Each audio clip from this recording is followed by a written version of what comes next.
अगर आपको पाकिस्तानी 7 लाख का सिक्योरिटी गार्ड का वीज़ा मिल रहा है 2025 में, तो क्या आपको कतर आना चाहिए? 7 लाख का वीज़ा लेकर कतर आना चाहिए? पैसे कितनी देर में पूरे होंगे?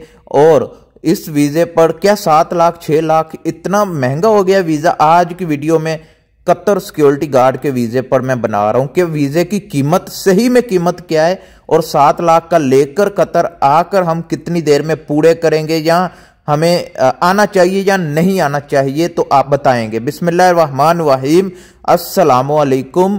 तो आज की वीडियो शुरू करने से पहले आपने वीडियो को लाइक कर देना है, चैनल को सब्सक्राइब कर देना है। कोई भी सवाल है पूछना चाहते हैं इंस्टाग्राम पर आ जाएं, या नेक्स्ट वीडियो किस टॉपिक पर बनाएं, या किसी भी किस्म का सवाल है इंस्टाग्राम पर आ जाइए, हम वहां पर बात करते हैं, या इस वीडियो के नीचे कमेंट कर दें, या दोनों जगह भी कर सकते हैं। तो जो लोग कतर आना चाहते हैं सिक्योरिटी गार्ड के वीज़े पर, उनको वीज़ा 7 लाख का मिल रहा है। मुझे अभी कल एक मैसेज आया इंस्टाग्राम पर, मैंने वो मैसेज पढ़ा, काफ़ी देर मैंने उससे बात भी की।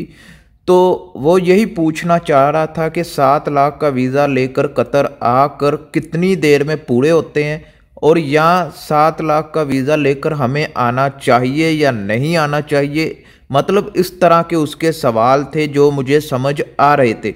तो आज की वीडियो आप लोगों के लिए। वीज़े की कीमत कतर में सिक्योरिटी गार्ड का वीज़ा आम तौर पर 3 लाख से लेके 5 लाख के दरमियान यानी पाकिस्तानी करेंसी की बात कर रहा हूँ, 3 लाख से लेकर 5 लाख के दरमियान आता है। कभी कभार थोड़ा ज़्यादा भी हो सकता है, लेकिन अगर 7 लाख का वीज़ा मिल रहा है, ये बहुत ज़्यादा रकम होती है। पाकिस्तानी 7 लाख का वीज़ा लेकर आप सिक्योरिटी गार्ड के वीज़े पर आ रहे हैं। लेकिन अभी आप देखें पाकिस्तान में महंगाई हो गई है। मैं ये नहीं कह रहा कि 7 लाख का वीज़ा लेना पड़ेगा या लेना चाहिए, मैं सिर्फ आपके सामने एक बात रखना चाह रहा हूँ, ठीक है। अगर आपको 7 लाख का वीज़ा मिल रहा है तो ये बहुत ज़्यादा रकम हो जाती है। पाकिस्तानी अगर कोई गरीब बंदा है तो वो 7 लाख कहाँ से पूरा करे, ये सबसे पहली बात। उसके बाद धोखे भी बहुत हो रहे हैं, इससे केस बहुत चल रहे हैं पाकिस्तान में कि एजेंट आपका पैसा लेकर भाग गया, एजेंट की वजह से परेशानी, पासपोर्ट भी उसके पास होता है, मतलब कि बहुत ज़्यादा परेशानी होती है।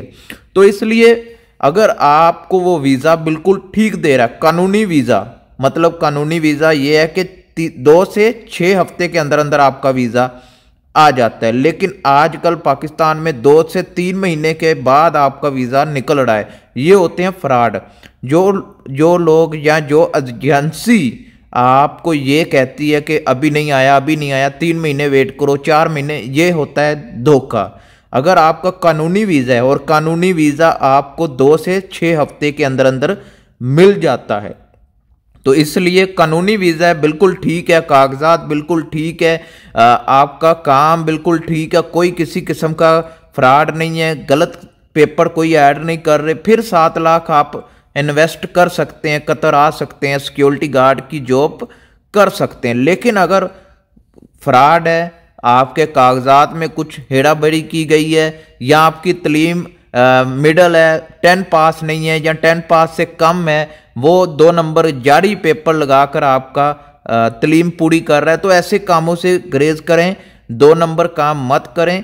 7 लाख भी डूबेगा। अगर आप कतर आ भी गए तो यहाँ से आपको पुलिस के हवाले या जेल भी, या अगर आप 2 नंबर काम करेंगे तो उसकी सज़ा कतर में या अरब ममालिक में बहुत ज़्यादा है। तो मेरी अभी आप बात मानेंगे तो अगर आपका सब कुछ ठीक है, यानी जिस शख्स से या एजेंसी से आप वीज़ा ले रहे हैं वो ठीक है, आपके कागजात, कानूनी इजाज़त सब कुछ आप देखें, तो फिर आप 7 लाख का वीज़ा लेकर कतर आ सकते हैं। रही बात कितने दिनों में पूरे होंगे, अगर कमेंट आएंगे तो नेक्स्ट वीडियो में आपको बताएंगे कि ये पैसे आप कितने दिनों में पूरे कर सकते हैं। कोई भी सवाल है इंस्टाग्राम पर आ जाएं, आपके हर सवाल का जवाब इंस्टाग्राम पर दिया जाता है। नेक्स्ट वीडियो किस टॉपिक पर बनाएं वो भी बताइएगा। मिलते हैं नेक्स्ट वीडियो में। अल्लाह हाफिज़।